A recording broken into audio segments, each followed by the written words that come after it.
Nou hoekom sal ons onder een oomblik sê, 1 ster Paasfees? Is dit die wreedheid rondom dit? Want dit was nogal wreed. Die Bybel sê selfs dat Jesus was onherkenbaar gewees vir sy geliefdes. So was hy gemartel. En nou ek het al gesien hoe mense pak slaag gekry het, maar nog altyd ek iemand herken. Jesus was nie net bietjie pak slaag gekry nie. Hy was onherkenbaar mishandel. En dis die pad wat hy moes stap. En dis die kruis wat hy gedra het. Dis sekerlik hoekom dit 1 ster Paasfees is. En nee, dit is nie hoekom dit 1 ster Paasfees is nie. As jy self jou Bybel gaan optel, sal jy sien, daar's 'n vers in die Bybel waar al klomp mense sou sê, maar dis 1 ster Paasfees vir hierdie rede. En kom ons lees dit saam in Romeine 2, vers 23 tot 24. Ja, skryf Paulus, jy wat op God se wet beroem, jy beroof God van sy eer, deurdat jy self sy wet oortree. Geen wonder dat die skrif sê nie, julle veroorsaak dat God se naam onder die nie-Joodse nasies sleg gemaak word. Hier kom Paulus en hy maak dit so duidelik. Hy sê daar is nasies onder die son.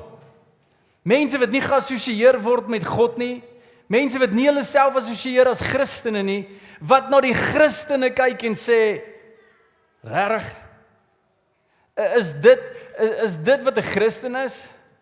Is dit waarin julle roem en sê, maar okay, Jesus het aan die kruis gesterf en julle lewens loop uit en dis hoe dit lyk? As dit die effek is van Jesus aan die kruis, wel dan gee ek Paasfees 1 ster.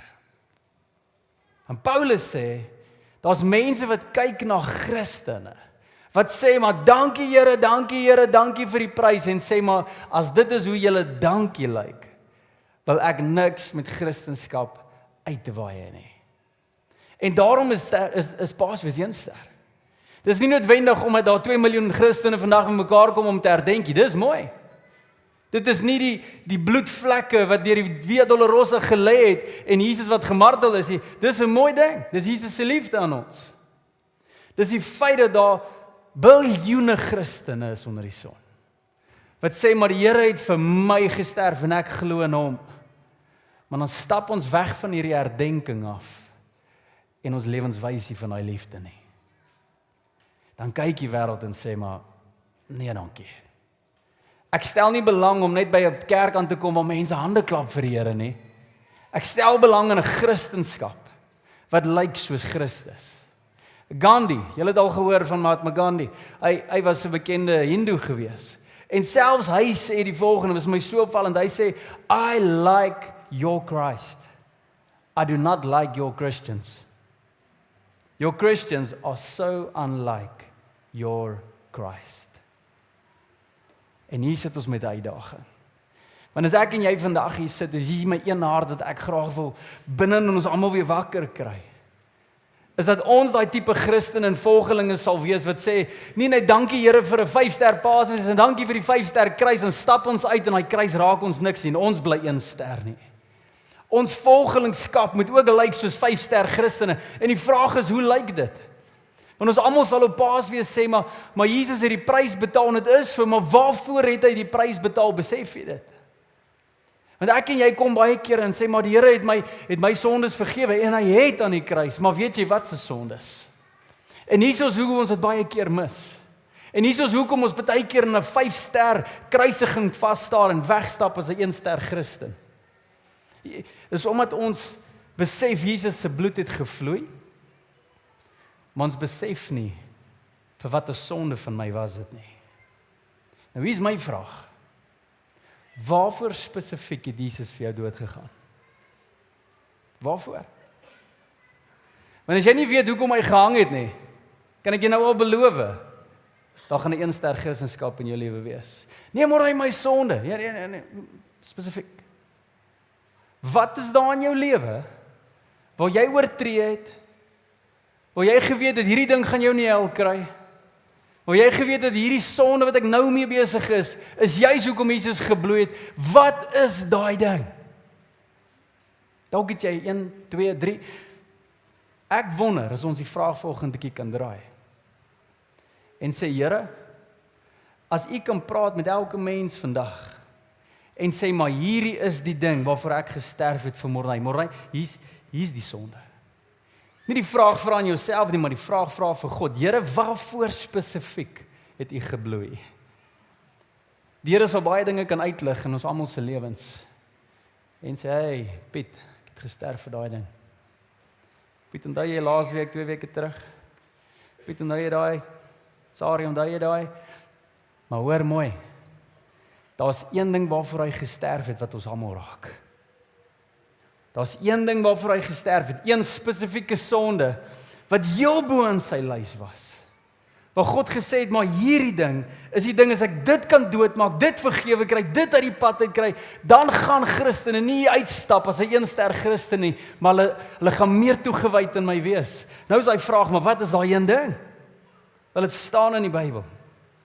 Spreuke 8 vers 13 lees ons iets wat die Here verskriklik pla.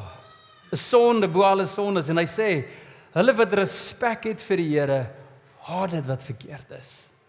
Daarom haat ek hoogmoed en hoogvaardigheid, 'n verkeerde lewe en slinkse woorde. Daai hele daai vers. As daar een ding is wat God haat, hy kan dit nie verdra nie. Dit draai sy maag, dit maak hom naar. Dit het hom so ver gedryf dat hy sy seun gegee het. Is dit hoogmoed? Nou hier is ons probleem as Christene. Jy sien, ons kyk na die Paasfeesverhaal en ons onthou Johannes 3 vers 16, God het die wêreld so lief gehad. Daarom het hy sy seun vir ons gegee, sodat enigiemand wat hom glo nie verlore mag gaan nie, maar die ewige lewe sal hê. En dis 'n beautiful vers, want dit praat oor die hart van die Here. Maar ons sit in vandag se tyd, waar ons 'n liefde vir iets kan hê, sonder om 'n haat vir iets te kan hê. En in die Bybel werk dit nooit so nie. Byvoorbeeld, jy kan nie vir iemand sê jy is lief vir rugby byvoorbeeld, maar jy ondersteun die Bulle nie. Jy kan nie. Jy kan nie. Dis ons krisisse vandag se tyd. Dis hoekom Rassie moes kom. Net 'n bietjie goed regryk, man. Ons het so oom gehad, oom Puna, jare terug. Nou ek onthou oom Puna, hy was baie lief vir sport. Hy was so lief vir sport, hy het letterlik vir elke liewe sportgame wat op die TV is, het hy gekyk. Dan sal ons daar aan die kroeg sit en almal sal die rugby of selfs die sokker of die cricket kyk en oom Puna sal altyd 'n span ondersteun het en hy sommer groot bek daaroor, né? Hy sê sommer, nee, hierdie ouens gaan vandag wen. Ek sit al my geld op hulle. Hy praat groot. Die einde van die game verloor sy span. Weet jy wat doen oom Puna? Ewe skielik in die middel van die gesprekke verdwyn hy. Gaan hy kar toe, kom hy weer terug met die ander span se trui aan. Hy het letterlik 'n trui vir elke liewe span gehad. Ek weet nie hoe nie, maar sy klerekas was vol sportstrui. Hy was lief vir sport, baie het hulle almal ondersteun. Ja, dan kon nou die ouens kwaad geraak. Ja, Puna, asof jy jou draad sit. Groot moeilikheid gemaak in die kroeg. En ek dink by myself, maar dis baie keer ek en jy. Jy sien, is onmoontlik om vandag te sê, jy is lief vir kinders byvoorbeeld, maar jy haat dit as onreg kinders tref. Dis onmoontlik. As dit jou nie omkrappie, twyfel ek oor jou liefde. Hoor jy wat sê ek? En vandag kom ons na 'n vers waar ons sê, maar God het die wêreld so lief gehad. Maar hoor mooi, dit was nie net sy liefde wat hom kruis toe gevat het nie. Dit was sy haat vir iets. Weet jy wat is dit? Die haat van 'n hooghartige mens. Die haat van 'n hoogmoedige.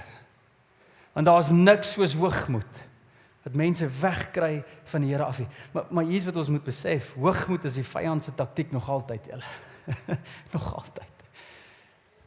En hier is die probleem met hoogmoed en die vyand se taktiek. Hy slinks. Hy stil.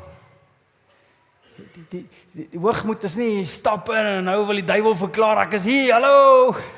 Die duiwel kom altyd so tjoep stil en so sag in 'n vertrek in, so sag in iemand se denke en so sag in iemand se hart en in sy lewende en sy huwelik in en sy verhoudings in en sy toekoms in. Hy kom so sag en slinks, jy weet dit nie eers nie.